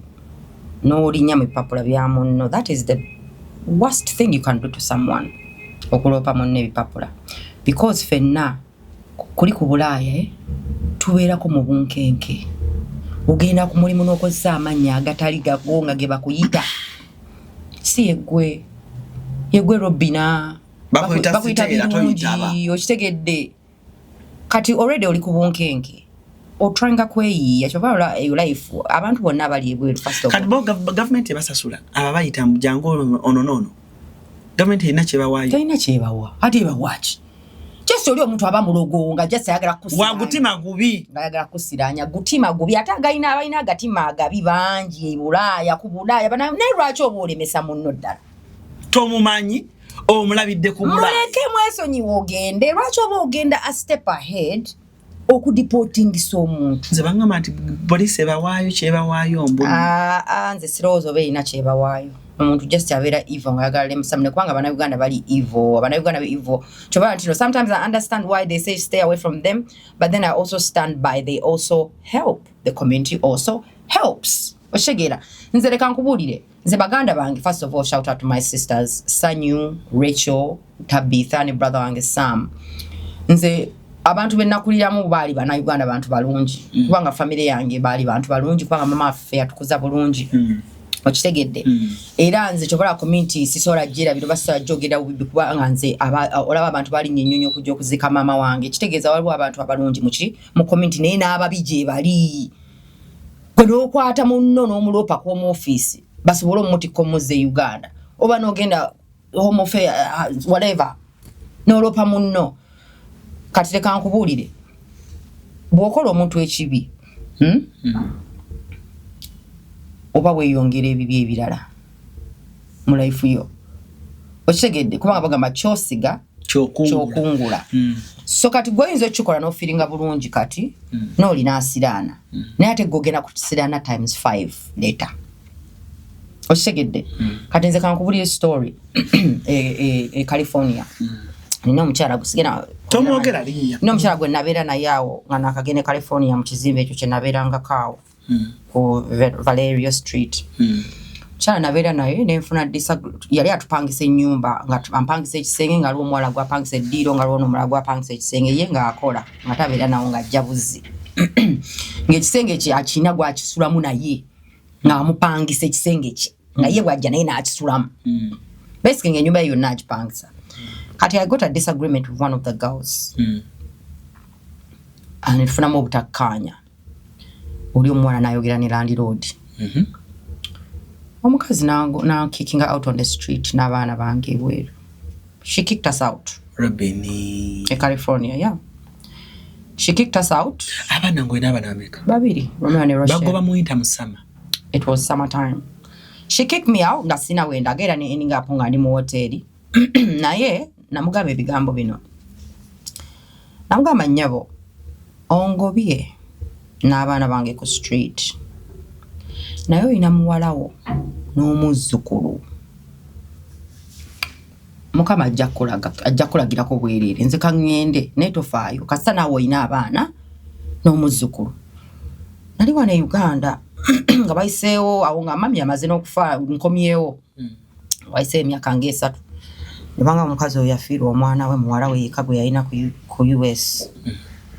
Ate yaleka amulekera muwala we. Yamulekera granddaughter. Oyo mukazi yangoba muwala we yafa. Yafa ku America huko n'amulekera omuzzukulu. Ani yakuteekako embeera mu nnyumba? Waliwo omuwala era gwe natwali tusula naye nga kyokka nga ye apangisa ddiiro. Ddiiro abali pangisanga $200 mu something. Nze nga mpangisa $7 ekisenge. Naye omuwala yanfuukira ezzike. Yanfuukira ezzike olw'okuba nalina omusajja. Nalina omusajja. Omwana yanfuukira. Omusajja awalanya ku Bulaaya. Omusajja wange jjukira yali munyaga. Omusajja wange yali munyaga. Abali ku Bulaaya. Robin atandise okunnimba. Mugenda mu comment section awo mumbule. Omusajja akwalanya ku Bulaaya. Okuba n'omusajja. Ate ofuna atali mu Uganda. Owange yalina munyaga. Nga mulungi bitya handisa. Ebyewalanyanga bitu. Abasajja be tulina wano Makindye. Tulina abasajja Mukono. wali ku Bulaya tebaliyo babbula bajja kuwala no mujja tuyola abali wano tubawe Francis wuyo mubawa kubwerere okitegedde so omwana just kati nze ndi okay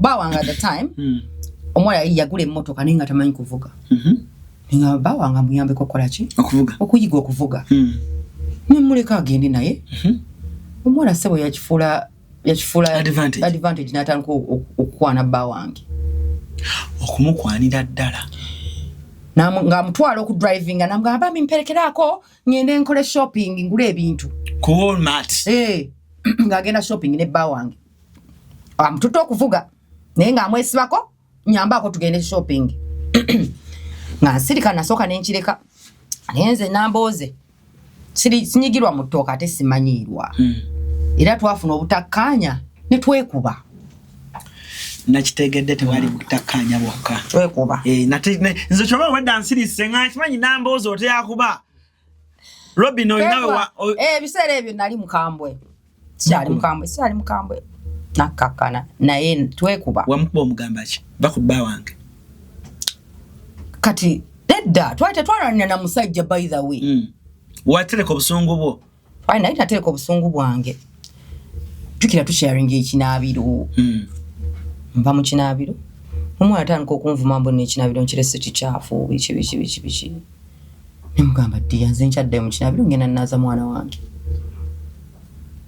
ate awo siwe waviirawo obusungu of course netwetaagula ne bangoba mu nnyumba naye omukazi yangoba mu nnyumba naye balayi yamukuba bambi n'afiirwa muwala we sikya ssanyu naye kyokola ekibi kyokola munno yakuganga tolina gy'olaga nga sina gye ndagera nafuna wooteri nentandika obbeera mu wooteri California awo okola munno ekibi kimu ng'ofuna 5 ebibi mu maaso nze yangoba ku street ye yafiirwa mwana. So when you're doing something bad to someone else's child, remember they also have a mother. They're also someone's child. Shegera nakolimira omukazi oyo. Namukolimira. I'm not happy that her daughter died. Ne namukolimira. Kubanga kiyankola tekyali. Omanyi ko yana abaana babiri omukazi nagoba ku street. Tamanyi na luyombo gye lwava. Tabeerawo. Teyabawuliriza. Ate yaliwo. Ye yawulizako side emu ya stories enangoba. Ate nze yambuuza ki ekyabawo. Yakugobesa bigambo ki? Ya, ku WhatsApp nyabo, sebo. Ngamba you need to leave. Yagamba cha? You need to leave.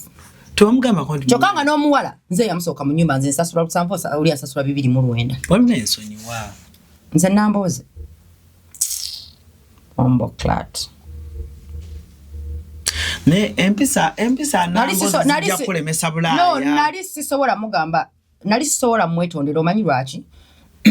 Kubanga she jumped to conclude. So ntandika okwetonda ku kikyategedde kye neetondera. Nalina ssente zange. Konze kooti paka wooteri.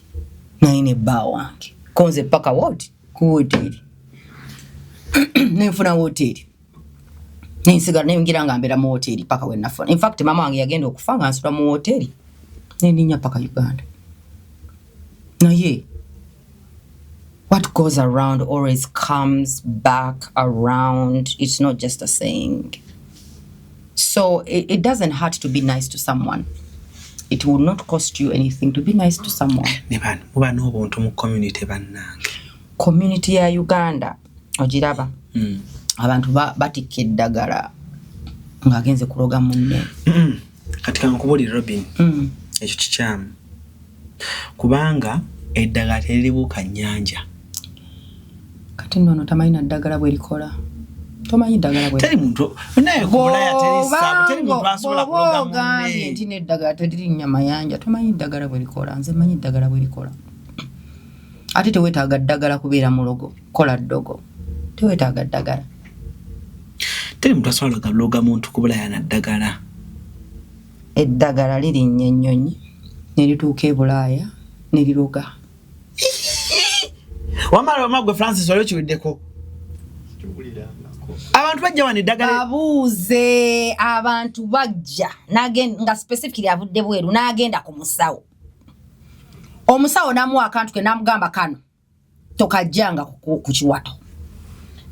kano making sure kabera wansi wa piro yo ngoli avudde Bulaya alinnya ennyonyi ya miliyoni 5.7 wajjajja ng'ayagala kukonkaringa bweru mikisa Robin kankufune bulungi katugeze omuntu alinnya avudde mu America ng'omusawo alira akaayi n'ava mu America ennyonyi ya dola $2,000 olaba alinnya agenda Tanzania ku mazzi gotochimaiti ne Tanzania eddogo gye lisinga abasinga nawana Uganda bava ne bagenda Tanzania babagenda Dodoma babagenda wa ku costi shira price yabinyumiza ebyo mu Tanzania kati oyo ye mutuufu abitegeera abantu bangi nnyo abava ne Uganda n'agenda Tanzania okola eddagala amajini bagajjeeyo mu nnyanja olina n'atika eddagala okuva e Uganda n'agenda naye ebweru ate nelikola naita ku check-in n'agira atya ng'ekimulese ate nelikola nenze nze manyi ekintu kimu kye believing eddagala eddogo likola ko oli ali believing anti likola ashegedde so abamu nganze fedde gote tukwata because I don't believe in that power. I'm way more powerful than a dog. Eche chikuloza muno ku Bulaya nga mwena mwana. Ati echo kyakugamba empisa embi. Abana Uganda balina empisa embi. Kati ngolo kimuloza lutafuna mpapula. Ala ni obalaba wano Uganda. Obalaba wano Uganda empisa ze balina. Goloza bazireka wano. Oloza bazireka wano. Bazitika n'okutta bannaabwe babawo obutwa ne babatta. Obutwa. Abana Uganda ne government mutaso awa muntu butwa ku Bulaya kubanga ziri government zimanyi okunoonyereza. Kati goloza mukomera tebali abali basiba nabo. Abana Uganda nga yatamuna Uganda munenga ali mukobera kati. Oloza tebali mu America je bali UK je bali ngali mukomera nga yatamuna Uganda munne. Kubanga yatta omuntu. Nga yatta omuntu.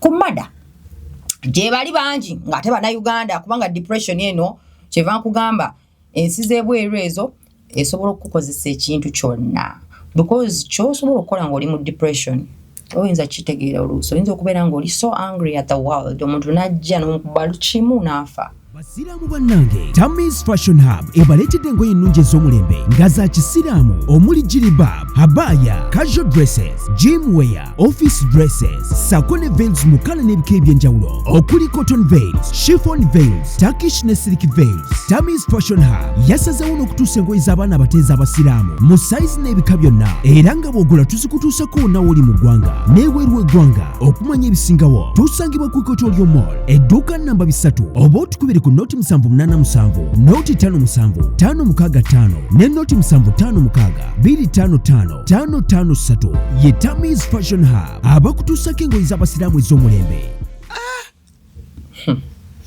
Waliwo abatta bakazi baabwe, waliwo abatta abaana baabwe, ng'amutiraki waliwo abatta abaganda baabwe.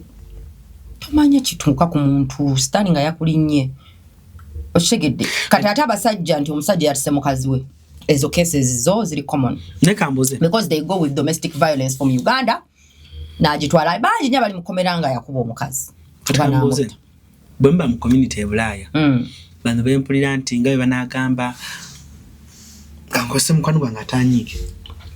Ndagamba nti muva wala ye chairman wa bana Uganda Boston. Kati aba chairman baba bakola ki? But recognized by the government. Government yabamanyi nti bebakulembeze biki. And kati baina communities like let's say for example Chicago ina community yabwe yabana Uganda, Boston ina community yabwe yabana Uganda, buli state ina community yabwe. Chobola banti no begatta ne bakola kibayita UNA.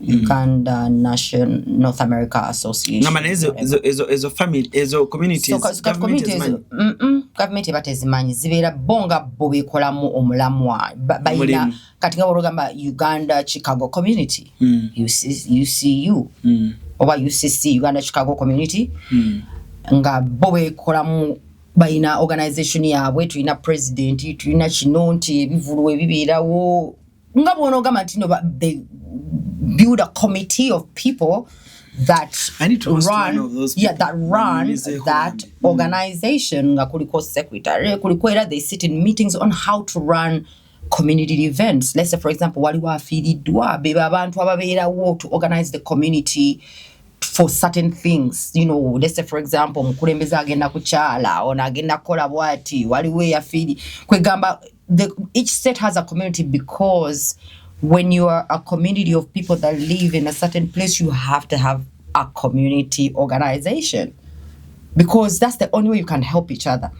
Amachachi eri amachachi gabana Uganda eri emizikiti gabana Uganda kati Boston nali nsabira ku church ya Pastor Stephen Mulindwa Boston Waltham Massachusetts eri yo community nayo yandera mamita Pastor Stephen Mulindwa community yandera era mamange yafwe yafa abana Uganda baina churches ku Bulaya babereramu abantu nnyo nze nkubula kati nze bwe nagenda bangane Judith babire Canada wakoze omulimo omulungi kati nze bwe nagenda Boston nali lubuto lwa Rochelle naye bwe natuukayo senga wange Annette Kamya nawe nkwebaza nnyo naye yandera yali mama wange ku Bulaya senga Annette Kamya so senga nga asabira kweyo church so of course nga nange nino sabira kweyo church nga je tusabira kati nze nefuka ate Sunday school teacher nga njigiriza abaana okuyimba naye nga ndi lubuto so nga abaana ba Sunday school ma training abiki ne church eyo bankolera baby shower nali ndi mu new community sibamanyi ne because of course I was doing church work and I teach people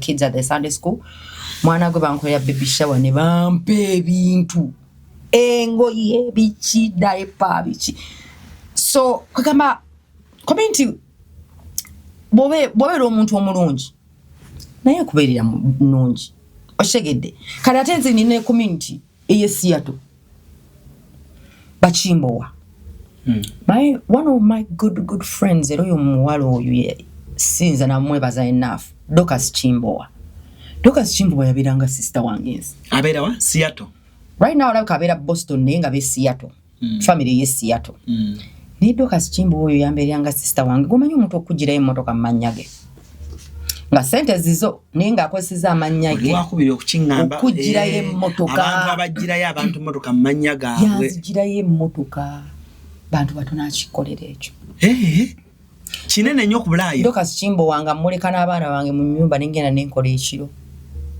nengenda nenkola nasigala mu room bambi nasulamu nabo oba oluusi nimba nina shift ya misana nasiba n'abaana bange ku Bulaya ebintu omuntu yakkolera wano bye tulabanga ebyalayisi ne ku Bulaya nga bya beeyi kubanga omuntu okusigaliza omwana ekitono ennyo bw'abanga muna Uganda $5 ekitono ennyo kati atingezo nazo ntabaleka balina kwa 100 ze naina abaana babiri nga buli mwana bamusaba $25 ze $5 omuleseyo just for a few hours chokanga muna Uganda yakolerako naye omuntu yenna asobola okusigaliza omwana ku Bulaya abeera Katondawo kawandike omuntu yenna asobola okusuliza ebweru ku Bulaya abeera Katondawo omuntu yenna asobola okuwa ekipapula ku Bulaya abeera Katonda wera buli yali ampadde ekipapula ku Bulaya Mukama akoddize war times 100 kubanga naye nange nagaba ku bipapula kubanga naye walina abakuwa kati gwego omutima yes kubanga omuntu okuwa amanyage kubanga ebakwata naye kisobola omudamaginga lwakuba asobola okwegana agamba yabibba bubbi but it's fraud. It is a real case against you. It's fraudulent activity. You can't even go to jail for it. No muntu na kukiriza n'okolya amanyage bakuyita amanyage ku mulimu kyokka naawe ine eri gyokola kitegeera naye n'omala okuyitawo mu nsi n'olyoka omukuba tteke oba n'omuvumu oba n'omubiri omusajja oba n'omukola ekibi babikolanga omuntu akuwadde ebipapula bye ate naawe n'obigabira omulala babikola abana Uganda akuwadde ekipapula kyo kikoleremu ate nawe n'okigabira omulala. They've done it. These Ugandans sometimes are so incompetent. The amount of incompetence some of them have is out of this world. It's disgusting.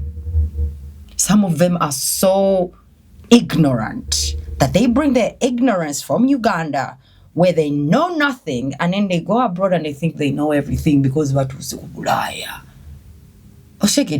And then they do some stupid mistakes and then they treat people like okuba atuse ku Bulaya ne bakola amaalo abamu ne bibaleetera n'obuzibu kakkana ng'otuse ku Bulaya kakkana waliwo abaakusookawo sala omuliro kubanga wano ozze ekijja si muntu awo ogenze ekijja si muntu wakatuuka oli mu honeymoon otanze okumanyira abantu bangi ababikola buli omu eri ebweru Richard yaŋŋambye wano buli omu sita wa ku kyalo kyabwe buli omu yefuula sita wa ku kyalo kyabwe gyavudde eri ekkulambiro nze nali nkola bino nze Uganda mwana nali nkola bwenti ne bwenti naye yali akuba buloka yefuula yali alina kyakola Uganda kubanga it's a chance to a new start, create a new personality, why not? Naye abamu mukisusa kakkana kubanga America ne London ejja kukakkanya yokka obule bot otandikira olikira n'okupostinga anti basooka ne bagenda n'apostinga wayitawo emyezi 3 nga takyapostinga nga ekyeyo kitandisa omukunya era nze buli Munnayuganda, by the way, whoever is abroad nga you're there, you're doing the hustle, Mukama akwongerezeemu obwangu, Mukama akwongerezeemu emikisa kubanga you life si nnyangu. Nze nkibagamba baddiremu essaale buli ali ku Bulaaya wonna wooli ng'olina kyokwasaako engalo ng'oyiriba ng'oyita mu bugubi because life ya bugubi. Mukama akwongeremu oba Allah akwongeremu amaanyi, Mukama akwongeremu emikisa, sente zeeyongere ofune buli kimu ky'oyagala kubanga Abannayuganda zisobola kweyongera hours zezimu omulimu gwe gumu. Anti ekyo kyenkugamba bayita mu bugubi naye nze nsaba Mukama ebintu bitereere kubanga nze nina benjogera naye kati nina kazini wange nina mukwano gwange right now talina mulimu tali mu kukola olw'okuba yagenda mu depression, so disability kati bamulabanga disabled lwa depression. Aliwa ali Boston. Kati bwoba ng'oli going through depression or going through a hard time, I'm here to just encourage you and tell you everything is going to be fine. And you are superstar because ba superstar wakabe basobola life yebweru. Oshegedde fe byatulema ne tuvaayo. Oshegedde fe byatulema ne tuvaayo era naawe gwe bayambye nga banne bakuyambye yambo mulala. Lwaki abantu baagala nnyo okulaba nti nze nayita wano nga wazibu nnyo naawe yitawo oyite mu bugubi si kirungi because let me tell you, like I said, if you do something bad you get doubled the badness. Goyinza obutajifuna naye abaana abo. But once you do something good your blessings will be doubled. Chobola nze my blessings ebweru n'okwera nga nali nayisibwa bulungi abantu kubanga mama wange naye yali ayisa bulungi ki abantu. Nze nkubuulire ku America okukuliko omwami Joshua Kalebu yampa omulimu nga nsasula $9 naye nga sina de ekipapula nkolera under the table naye nga ne byenkola sibiraba just nga jjajjangu okole osobola okufuna ku busente ennaku. Sister we yafa yali dentist nga alina dentist eyo e Washington Seattle naye sister we nga nkola ku mannyo bwereere. Gwamanyi insurance y'amannyo okola amannyo ebweru based amannyo n'amaaso tebiri ku same insurance as your normal insurance in health. No, it's a different insurance because it's expensive. Those are like cosmetic procedures almost. Bya bay insurance y'amannyo n'ey'amaaso byanjawulo si byebimu ku general health era osasula sente ziri different. Oshegedde naye nze banyamba ne bazjamu n'amannyo ku insurance y'omulimu gwe kyokka ate nga nze sina employee. Kale awe nkugamba nze naye nga amannyo 3 zaali zirina okubeera $2,000 okugajjamu. Wisdom teeth ze miliyoni nga 8. Wisdom teeth naye mama wange teyasasula wadde 10 kubanga omwami Joshua Kalebu yanteeka ku insurance y'omulimu gwe naye nga sirina staff. Segedde nga sirina staff. So nze nafuna emikisa gy'abantu because my mother was a good woman. She helped people, so I was also helped by people because of those blessings ezabeewa maama wange. Oshegedde so wagwanga mu mikono gy'abantu abalungi olw'ensonga maama we yabeererawo abantu. Naye era waliwo era eyanziba $15 nga moving e US. Yalimba maama wange mbw agenda tufunira essomero. Kati walima mama wange nti agenda tufunira essomero ng'omanyi Bannayuganda tuwuliriza nnyo nti kankikoleko totagenda ku internet gwe kwekeberera. Sajja ono yafera maama wange mbw agenda tufunira essomero. £5 za pound ate zaali zange nga nzazikoze 5 £5 za pound. So nali in transitioning okuva e UK ngende e US.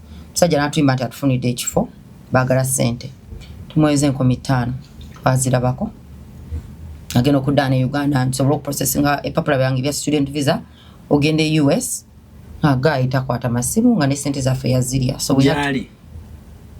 Ate n'owulira okumanya nga nze tebammanyiira Kena maaso Robin. Oyo omulaba Robina. Omulaba oyo yabba sente zange. Mpulira Robina. Government yamudeporting ali wano Uganda n'aleka family ye e Seattle.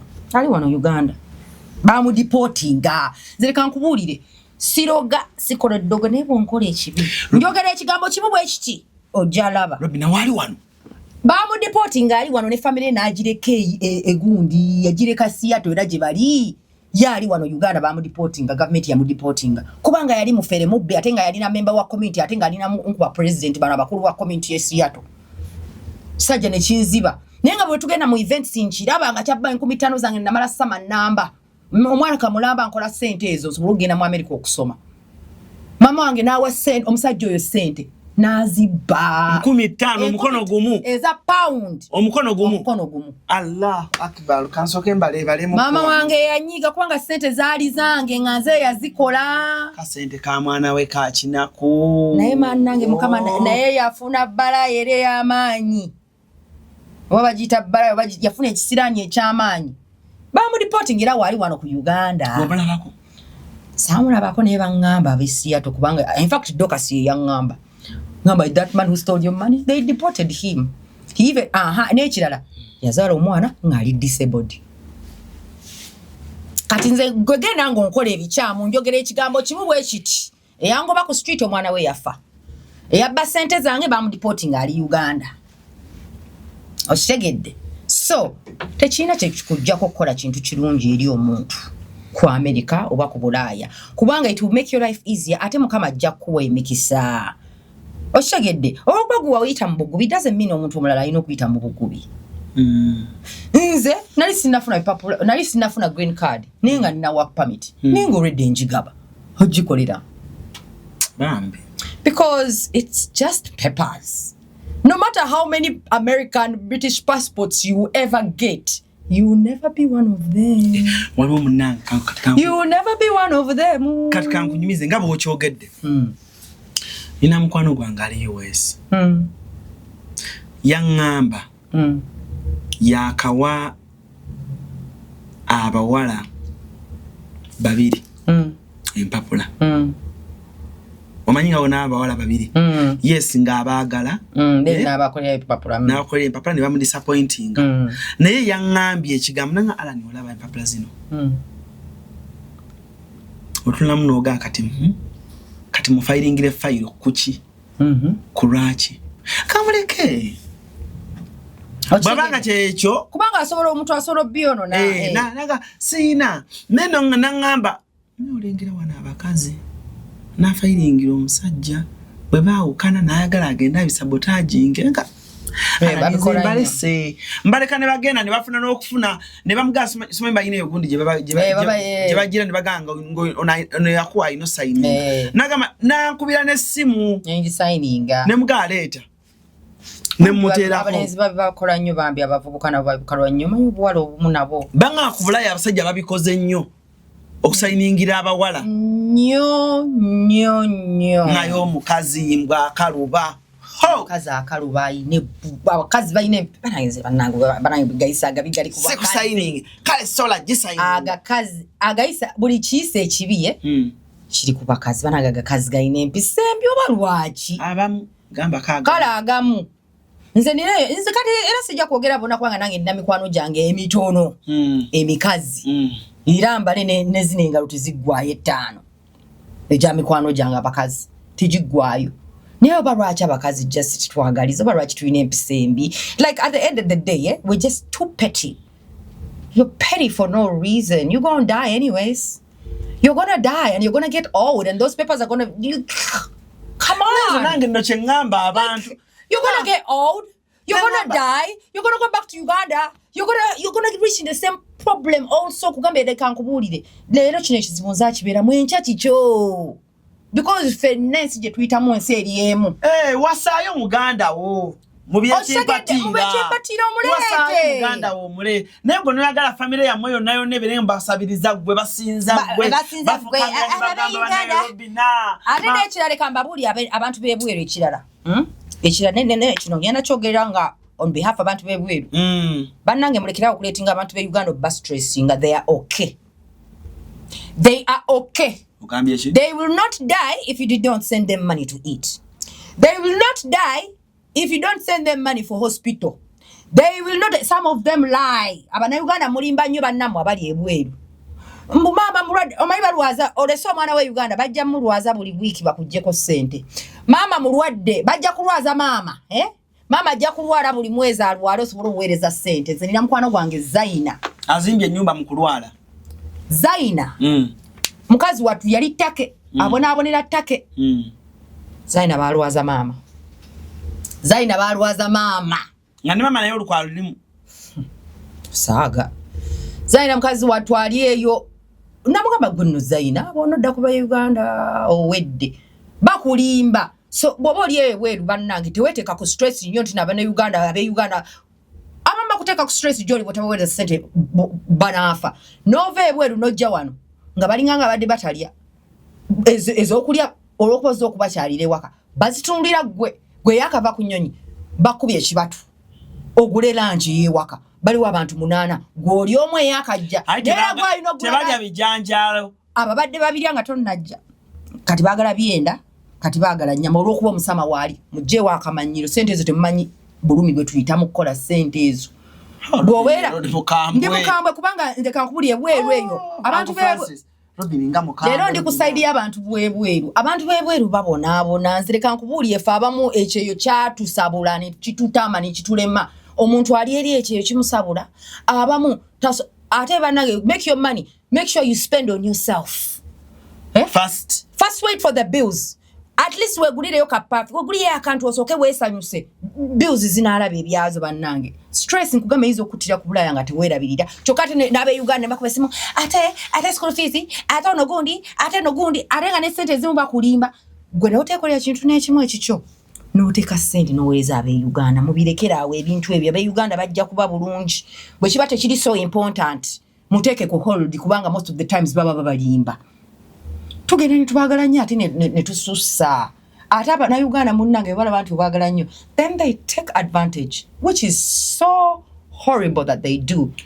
Abana Uganda they take advantage of someone who is nice abroad when they make sure that buli kosa wosaba ne baweereza then they start lying, they start taking them abali ebweru for granted.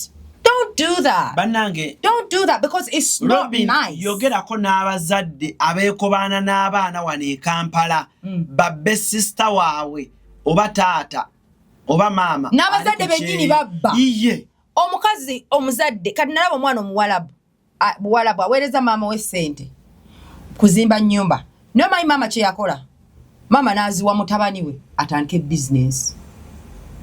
Musente zani za muwala we mbo atati munno ye yali wano nga yetaaga capital kati ate gwe ngodde otuuza bya. Can you imagine? Gomaye abana bali ku kyeyo mu biyumba bali mu kufana kuwona bali mu kufana asindikidde mama sente sente kuzimba kwa mama azikutte mbo aziwadde brother capital bamama bambali evil. Gomaye mama okubeera nga alinganga enemy wo bamama abamu bali evil.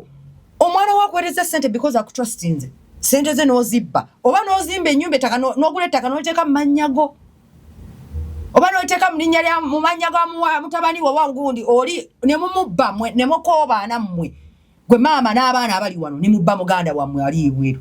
That is so evil. Why do that? Ate bamama basaala ennyo mu eyo ensonga bataata tebabadde nnyo mu ezo nsonga. Ate ky'obalaba nti n'abo abakazi bafa bubi. They get heart attacks, pressure bibakuba bamala gafa. Okimanyi ate munange nno ekisinga okuneewuunyisa bannange abantu b'e Bulaaya kye mujja okunsonyiwamukko. Omuntu w'e Bulaaya naddala abaana I'm talking about abaana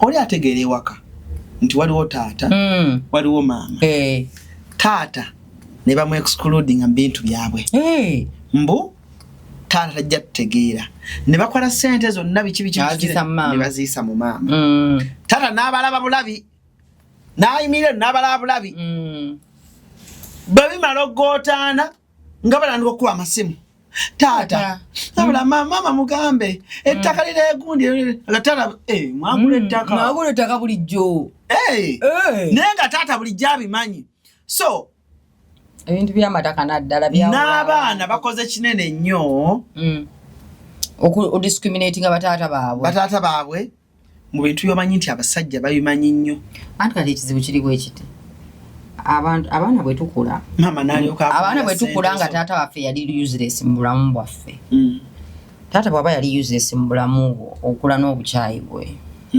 okitegedde which I think is wrong because you are not there to know what situation they were going through.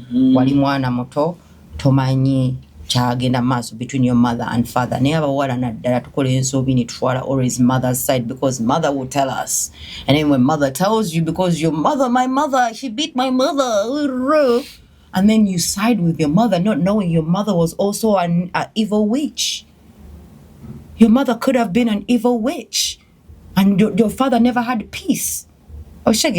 So I always realized that as mothers tukole ensobi eyogera obubi ku bataata b'abaana baffe mu maaso g'abaana baffe, which is not good. Sometimes it's okay, but especially nga wali wetaga help. But gwe ng'omwana never choose a side and be like nze taata wange yantamaro kuba mama wange yangamba bwati. No, you don't know. You are a baby. You don't know how they had you. You don't know yakwana ate mama wo. You don't even know nothing. So Robin, judge them katono. Siganye batata babi. Naye njagala n'abantu abali Bulaya bambulire. How many people abawadde batata baabwe ssente okubakolera ebintu ne batasangawo? Batata basinga babikola. How many people have given mothers money? Ate bamama beekaza bane bamama beekaza kahanka tuyagala nkole ntya kati no batata at least kati nno nzita tata abeera mu kano nti nze ng'omusajja nziba nti omwana wange shegera ate tata baba abeera mu ne mwana wange akoze ssente nange njagala kulaga beekyalo nti omwana wange najjewo omwana kati yasitudde nnyumba yiyo asooka n'ayagala agende mu kibiina yeerage kugambe mama amanyi okujja elooni ng'agibalidde muwala wo ow'ebweru oba mutabani w'obweru ogisasula nga tagambye anti munnange najjayo looni kati bammanja nina okuteekayo buli wiiki 5,000 ziri anti ze wali ompadde ez'ettaka kati natoddeko ate nti n'ekibiina kimbadde bubi gy'oli gwe yamuga batandika ebibiina bye alage bamaama mwesuddiya nze leka nkubuulire I'm just so happy nti mama wange ebintu byabikola the right way round because mwana buli muntu ali awo nga yalina okulabirira muzaddewo nkusaasidde because si byangu abazadde bano n'ogenda n'obalabirira naye ate nga tesobola nakuwa wadde ekitiibwa because bo abazadde abannayuganda bo they take themselves nti omuzadde tagambwako omwana we tamugambwako naye munnange mba nkuteeka ssente mu nsawo nja kukugambako ddiya kubanga bwe mba nga nze muwalawo nga nkuweereza ssente oli taata oli eno ozaala obwana obuto obutusinga n'obuto left and right buladi nja kukugambako taata lekerawo okuzaala obwana bambi jiggale because tetugenda labirira bwana bwo kubanga bataata abakulu abazaala obwana baba buzaalidde ffe obulabirira anti agamba anti batobo school fees taata ani yakugamba nti otandika osigale ng'okyanyiga ennyintu ng'okuze akayita n'akagamba jangu nno oyogere ne mukulu ono Robin ali mu America ono baaba wammwe nno ate mulina omubuuza otyo yogerako ne baabawo ekigedde bataata mulekerawo tuzaalira obwana kati mbu ateekawo laavu mbondi obwagale jukira bw'obeera ebweru obeera so soft negwe ebweru omutima ogwo guvaawa kajanja k'abazungu abazungu balina olujanjajanja katola abazungu bonga bo balina olujanja jabo olwalaavu naye ate ffe tebalutwate balutuba feeke eri ffe bakaddugala bali bamanyi feeke smile Hi.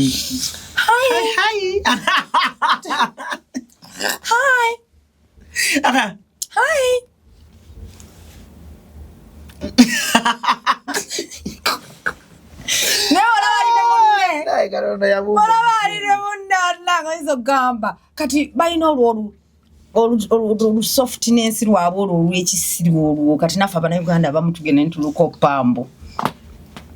Osanga tatawo yayiwa wano obwana. Oba otwala kaani. My little sister. Oh my God, she's so cute. Kumbe tata ayagalayo $2. Tata agamba, babo banno otwala kaani. Otwala batu baganda bo. Nze kugamba daddy lekera okuzaala tugenda kulabirira abaana bo. Twesonyiwe. Zisawa yonna ngenda kufa. Namwe abaganda bamwe. Kugyali kwasiba ku kyalo kunywa walaji nako kusaasaanya seed. Batata nabo banyumirawo nnyo. Nze munnange mkyalo Robina mumukyayinamu amaanyi. Z'Abaganda bamwe. So wange yamala n'okuzaala. Nze ngenda kwefiira mugenda kunteeka wali mukati wayogera okufa. Namutya. Mufulinge sympathetic. Munnanga nti taata yazaalayo yabatata mulekerawo. Mugikomye emize egyo. Naffe twagenda ku kyeyo kutereza bulamu bwaffe. Kyokka nno bambi nze last born mu bazadde bange bonna. Naye mbaawo nangamba kale singa tatanga nyanjira y'akaana akato. Nze munnange siri last born. Kaagala naddala nga kawala. Nyinza okkaagala ennyo. Era nga tata wange najja naŋŋamba nti olina akaganda kukaako bakali musinyatu bapiwa ati mugabo camp. Nyinza osanyuka. Naye nga si bungi. Gwe lindi bwesabira akulenga 8. Agamutabani wange alani CRUZ oli celebu. Ate sigwaye ali ku buli omwe akumanyi. Goyina abamasomero bangi bomanyi. Oyina abamasomero bangi bomanyi. Anzoka twala bano bayino. Basale. Bano bayino batwale. Bayino batwale. Batwale. Bapere baba we basale. Ai babo gezanga. Nega babi abantu bebwerwanga bayita mu bugubi mubasaasire obusente bwabwe nabo bennyini babeera nga bayiribye mukazi watu teyebaka ali ku shifti mukazi watu teyebaka si omusajja atwasi asula ku bavuga mmotoka enetera mutta bannange babonabona nze life yeekyeyo bannange mwe namba girako enkofiira kano kokka kembawa kubanga eyo life eyo Robina tusibula abantu. Anyways, mwebale nnyo okulaba, mwebale nnyo naye nga again njagala kutwala omukisa guno okwebaza buli omu eyambeererawo mu community ey'e London, mu community ya America, mu states ez'enjawulo mwenna. N'ab'e Canada bagenda okubeererawo. Ab'e Chicago mwambeererawo, ab'e Seattle mwambeererawo, ab'e LA mwambeererawo, ab'e Boston mwambeererawo. Kwegabizo state ennyana zibeeramu ne Atlanta, states 5 zonna zibeeramu. Obeerako Atlanta? Yeah, abeera Atlanta, yeah. So Atlanta, Georgia? Yeah, Atlanta, Georgia, yeah. Njagala nnyo. So mbeebaza mwenna abambeererawo mu community. Wadde nzano nenjogera bubi ku life eyo ye yali experience yange naye mwenna I appreciate you era mwenna bali ku kyeyo mwenna big up on you because it's not easy to be in the situation you're in. Mwebale kubeera ba hustlers, mwebale tulaba. Era nga boba oli Canada oba ng'oli US ng'oyagala ku Moringa. Richard asobola okuwa Moringa ayina ennamba eri 0744046613. Mwebale nnyo tulaba tubagala nnyo. Richard onamuzairayo omwana? Of course nina omuzayo obwana nga bubiri, mbuzayo nga bubiri. Wena bameka kasofa? Nina basatu. Richard nina omuzaalira. Oba IVF oba biki nina omuzaalira. Yes baby. I'm here getting myself ready. Ndi wano ndi nkulongoosa wumbu wano. Musibe bulungi. Mwera.